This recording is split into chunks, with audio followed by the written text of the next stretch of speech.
Bonsoir et bienvenue dans l'Africa Newsroom. Au sommaire de l'actualité ce soir, les Sud-Soudanais peuvent-ils espérer un cessez-le-feu 4 ans après le déclenchement de la guerre civile à Addis Abeba en Éthiopie? L'IGAD, l'autorité intergouvernementale sur le développement, tente de relancer le processus de paix gelé depuis 2 ans entre le camp du président Salva Kiir et son ancien vice-président Riek Machar. À suivre également les tentatives des autorités djiboutiennes de passer au statut de pays à revenus intermédiaires à l'horizon 2035. Mais pour y parvenir, le FMI, qui était récemment sur place, préconise des réformes de grande envergure pour favoriser notamment une croissance inclusive. Et un peu de légèreté en toute fin d'émission avec la 8e édition des Awards du mannequinat africain qui s'est tenue à Abidjan en Côte d'Ivoire. Un événement qui fait place aux top modèles exerçant sur le continent mais aussi à ceux de la diaspora qui défilent sur les podiums internationaux. Voilà pour les titres. Et pour en débattre avec moi ce soir, M. Alexis Mohamed, chargé de mission auprès du président de la République de Djibouti. Bonsoir et merci d'avoir accepté notre invitation. C'est moi qui vous remercie. Sur ce plateau, avec moi également nos éditorialistes Jean-Marie Bitomo. Bonsoir Jean-Marie. Bonsoir Zara et bonsoir à tous nos téléspectateurs et téléspectatrices. Et Jean-François Akandi Kombe. Bonsoir Jean-François. Bonsoir Zara, ravi de vous avoir retrouvé. Commençons par l'actualité politique.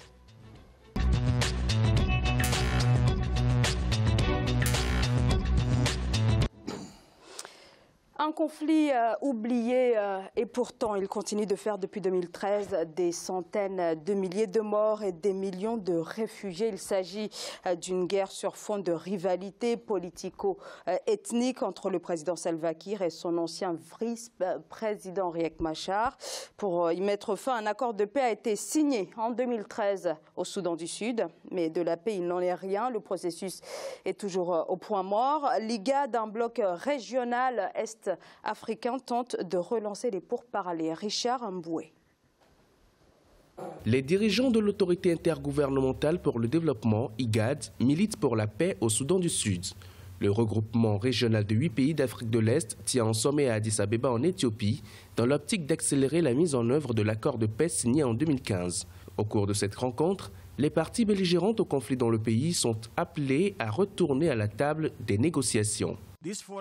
Ce forum est un processus sud-soudanais, un processus par lequel vous placerez le Sud-Soudan, votre pays, au-dessus de tous les autres intérêts, qu'il s'agisse d'individus, de groupes ou de tribus. L'organe régional, l'IGAD et le comité conjoint de suivi et d'évaluation du Soudan du Sud, le JIMEC, ont identifié 7 points de discussion dont les principaux sont la cessation de toutes les hostilités et la mise en place d'un processus politique inclusif. L'accord de paix peut se remettre de la tourmente des 18 derniers mois. Mais pour ce faire, nous devons d'abord faire le point sur la situation actuelle, examiner les progrès accomplis et identifier les principaux défis qui entravent la mise en œuvre globale de l'accord.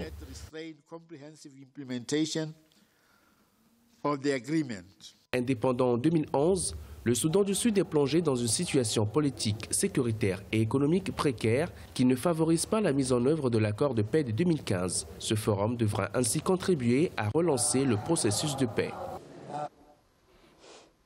Jean-Marie, les tentatives pour mettre en place cet accord ont été nombreuses déjà depuis 2013, 4 ans après le déclenchement de la guerre civile. Est-ce que cet accord peut encore être sauvé ? Je ne pourrais pas vous dire exactement, Zara, si l'accord peut être sauvé ou non, mais ce qu'il faut dire là-dessus, c'est que c'est un impératif. C'est un impératif tout simplement. Pourquoi? Parce que la déstabilisation de la région, on en parlera dans notre second dossier là tout à l'heure, des pays voisins. Il faut voir, si vous voulez, les conséquences quand un pays comme Djibouti, bon, nous avons le représentant qui est ici, là, c'est énorme. Donc il est impératif, c'est-à-dire le conflit soudanais, dure depuis des décennies aujourd'hui. Donc de mon point de vue, il n'y a pas de volonté internationale pour pouvoir résoudre ce problème-là. Tout simplement pourquoi? Parce que vous avez d'autres intérêts qui sont cachés derrière. Vous voyez le Soudan, c'est-à-dire il y a une scission dans un État qui a été un État unitaire depuis pas mal de décennies, comparé, si vous voulez, à l'ensemble des États africains. Mais on se retrouve face à une résurgence.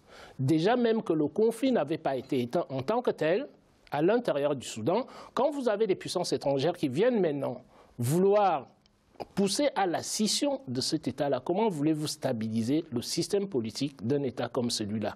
Donc, à partir de là, c'est la volonté de la communauté internationale qui est impérative parce que vous avez des pays voisins qui en souffrent énormément. Si vous prenez un petit pays comme Djibouti, Djibouti est un des pays de la zone qui reçoit le maximum, comment dirais-je, de réfugiés de guerre en tant que tel. Donc il est impératif pour permettre à la région de pouvoir s'amarrer à la nouvelle donne économique, la nouvelle donne mondiale, il est impératif qu'on puisse assainir ces États-là, qui sont des États en guerre, en conflit, depuis aujourd'hui pratiquement. Le Soudan, je me rappelle, j'étais encore tout petit, on en parlait. Jean-François.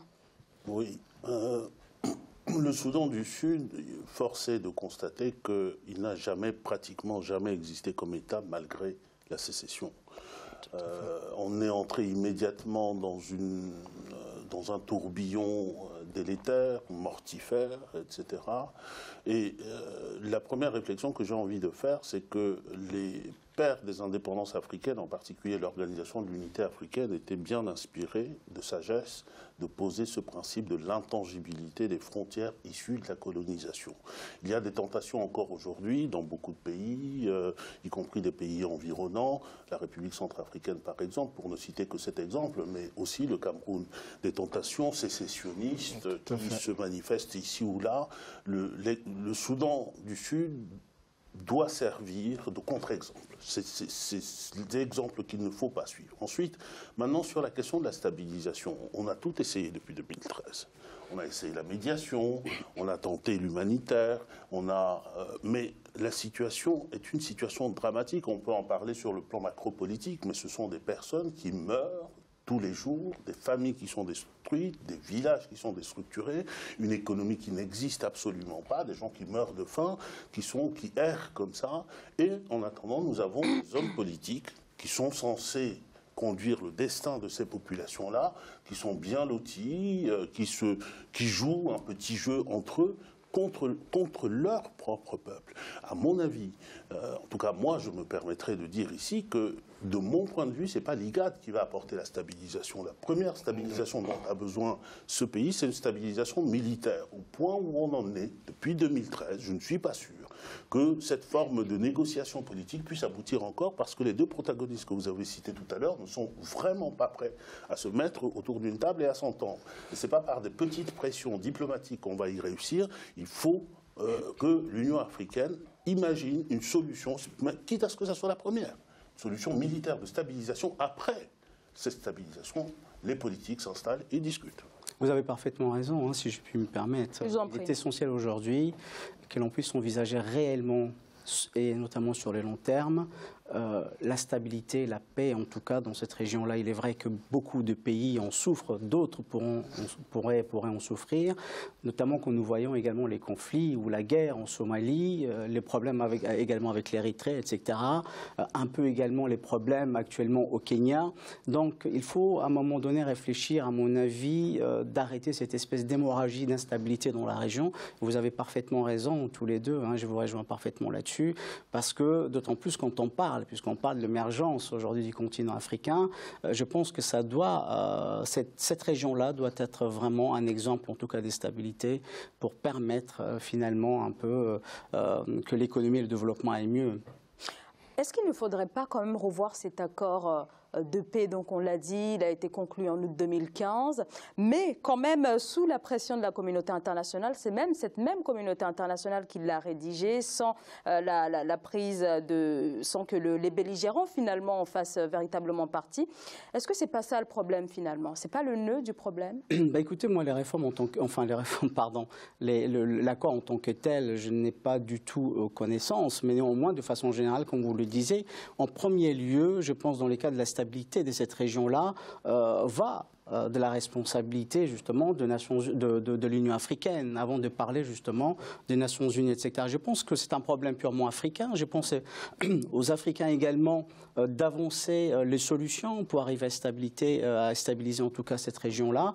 Et je pense que, comme je disais, moi je ne connais pas le fond des accords, mais en tout cas il y a une nécessité absolue aujourd'hui sur lesquels il faut vraiment réfléchir pour ce qui concerne ces accords-là, pour arriver à satisfaire en tout cas cas le parti. Et là-dessus, il faudrait revenir sur quelque chose dont Jean-François a parlé tout à l'heure. Quand on parle de nos pays africains, il y a l'intangibilité des frontières. Il a cité un certain nombre de pays. Notre invité vient de citer l'Éthiopie, où vous avez l'Érythrée. Vous avez les mêmes choses qui se passent dans nos États africains. Et je me pose la question, c'est-à-dire nous les Africains, nous devons nous poser la question suivante. L'intangibilité des frontières, pourquoi elle n'est pas valable dans les États africains? Dans la plupart des États africains, vous avez des tentatives de scission pratiquement dans tous les pays. Et nous savons très bien quelle est la source. La source est laquelle? La source est tout simplement l'extérieur. Quand vous parlez, si vous voulez, aujourd'hui, de toutes les scissions qui se passent en Afrique et les tentatives de scission, je me pose la question suivante. C'est-à-dire, quand on parle de l'Afrique, on est en train de justifier, c'est-à-dire le Cameroun, si vous voulez, mène des actions, on dit que non, on réprime l'opposition et tout ce qui s'ensuit. Je pose la question, une seule question. Depuis combien de temps est-ce que la Corse réclame son indépendance à la France? Et la France a accordé cette indépendance à la Corse quand? Là, nous avons la Catalogne qui demande son indépendance. Mais moi, je ne vois pas pourquoi est-ce que, quand on regarde l'extérieur et quand on va dans nos problèmes africains, on est toujours, si vous voulez, l'Afrique fait une exception par rapport à la pratique de la réglementation internationale telle qu'elle se passe. Donc, je trouve que tous ces conflits dont nous parlons là ont une source. Et cette source-là, Jean-François a parlé tout à l'heure, si vous voulez, du plan militaire, parce qu'il ne voulait pas rentrer dans la dimension politique, mais elle est là, présente. Jean-François. La dimension politique est présente et je vais répondre à votre question que vous avez posée tout à l'heure sur l'accord. L'accord a une dimension politique, d'arrangement politique pour stabiliser la situation ensuite.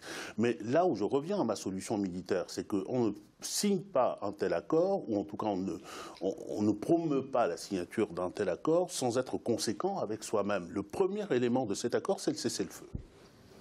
Pour que les institutions se mettent en place, pour que les arrangements politiques puissent marcher, il faut un cessez-le-feu. Or, un cessez-le-feu dans un conflit qui est un conflit militaire, vous ne l'obtenez pas diplomatiquement. Il faut des garanties militaires pour séparer les belligérants, si on peut les séparer, parce que l'une des caractéristiques de ce conflit, c'est que ce n'est pas un conflit classique. Vous avez des populations qui sont armées, etc. Donc, bon, mais en tous les cas, on en revient toujours à ceci que notre diplomatie africaine a besoin aussi, dans des situations qui sont des situations d'extrême urgence et d'extrême violence, comme au Soudan du Sud, de se muscler, de s'armer. Tout à fait. Mais que peut faire justement l'Union africaine sans... Voilà, on a vu quand même depuis le début de ce conflit au Soudan du Sud qu'elle a eu quand même une bonne volonté en tout cas, mais pas véritablement de passage à l'action. Le passage à l'action est conditionné par des moyens. Quand on connaît les moyens financiers de l'Union africaine. Les moyens financiers nécessaires, on ne peut pas avancer. Il faudrait bien que c'est-à-dire une bonne fois pour toutes, que l'Union africaine se dise que ce qui se passe, c'est-à-dire ralentit énormément le développement du continent. Même si nous sommes des pays pauvres, mettons en place, comment dirais-je, une armée commune qui va régler, comment dirais-je, ces problématiques sociétales africaines-là. Dès l'instant que nous nous fions à l'extérieur, l'extérieur viendra arranger, mais pas selon les dispositions dans lesquelles sont les dirigeants africains en tant que tels. D'où la nécessité que l'Union africaine monte, si vous voulez, en gamme et surtout sur le domaine financier, qu'on donne les moyens à cette institution-là de pouvoir fonctionner. Parce que sans ça, nous avons, si vous voulez, l'Afrique aujourd'hui, excusez-moi, moi, je l'ai dit, de tout va, l'Afrique aujourd'hui, c'est-à-dire est lorgnée par tout l'extérieur. Donc, quand vous avez des États africains qui sont déstabilisés, ça a l'avantage de l'extérieur. Ce n'est jamais à l'avantage des États africains en tant que tels. Sur le plan militaire, à votre question, je prolonge ce que dit Jean-Marie, c'est-à-dire qu'avant d'en arriver à une armée, il faut d'abord trouver des moyens de stabiliser les missions de maintien de la paix. L'Union africaine aujourd'hui mène un certain nombre de missions de maintien de la paix sur le continent, mais qui sont financées par l'extérieur, en particulier par l'Union européenne et par les États-Unis. Donc les moyens ne sont pas chez nous. Et puis par ailleurs, nous avons ces derniers temps notamment toute une gesticulation effective, là, avec des résultats évidemment internationaux autour de la question de la lutte contre le terrorisme sur le continent africain, au Sahel par exemple. Or, qu'est-ce qui alimente, parmi les causes, parmi les choses qui alimentent le terrorisme sur notre continent, il y a ces foyers-là. Ce sont des foyers de fabrication des futurs terroristes de demain. Si on se contente de traverser le désert ou de faire la police du désert, et qu'on laisse des foyers de tension exister là, au Soudan du Sud, qui est frontalier avec un autre foyer, qui est la République centrafricaine, qui se prolonge au Tchad et qui va vers le nord, au Cameroun, qui va au Nigeria, qui va un peu partout. Vous voyez un peu, je pense qu'il faut aussi avoir une vision globale, peut-être, de l'ensemble de ces problèmes. Alexis Mohamed. Excusez-moi, est-ce qu'il n'y aurait pas... Je pense que très souvent, effectivement, dans ces genres de conflits, et de façon générale, on n'évoque jamais également la maturité politique. Je pense que nous avons un défi aujourd'hui à relever en Afrique, c'est celui de la maturité politique. Je pense que c'est ce qui permet également l'installation des dialogues et de trouver les consensus. Je pense, voilà, moi, je suis d'accord avec vous. Je suis d'accord avec vous. Je mettrai juste des mots différents sur l'opinion que vous avez exprimée, c'est-à-dire que ce que vous appelez la maturité politique, pour moi, c'est simplement la responsabilité politique qui manque sur notre continent dans beaucoup de situations.